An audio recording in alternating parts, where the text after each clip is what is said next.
Already বড়মাদ মন্দিরে পৌঁছে গেলাম খিলপাই। এখন বিকেল 5টা বাজে। তো এই বিকেল 5টা বাজে এখন একদম প্রবেশ করছি বড়মাদ মন্দিরে। এখন দেখছি অনেকটাই পরিবর্তন কিন্তু হয়েছে, প্রচুর পরিবর্তন। কারণ সবাই জানেন যে আগে মন্দির প্রবেশ করার পরে বাঁ দিকে একটি দোকান ছিল আর সামনে একটি দোকান ছিল। তো এখন অনেকটাই পরিবর্তন, সেই দোকান দুটো রয়েছে। তার সাথে আপনি ডান দিকে যখন তাকাবেন সেখানে একটা মিষ্টির দোকান একটা রয়েছে, বা অনেকগুলো দোকান, ফুল ডালি নেওয়ার দোকান অনেকগুলো হয়েছে, নতুনভাবে সেজে উঠেছে। আর আজ অবশ্যই আমরা এসেছিলাম বড়মাদ মন্দিরে পুজো দেওয়ার জন্য, ডালি হাতে দেখতেই পাচ্ছেন। তো একটু এগিয়ে চলে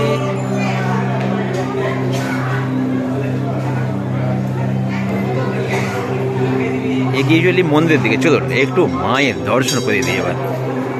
তো সামনেই জয় ঘণ্টা দেখতেই পাচ্ছেন, অনেকগুলো জয় ঘণ্টা রয়েছে।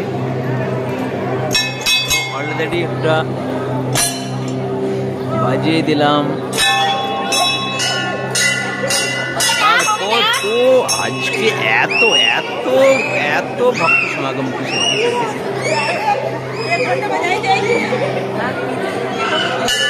ভক্ত সমাগম, যে যার সেলফিতে ব্যস্ত।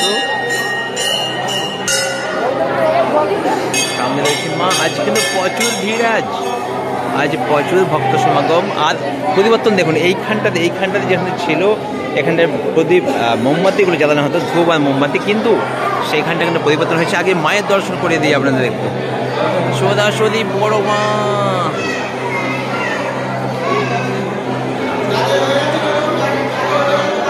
মায়ের দর্শন করে দিলাম।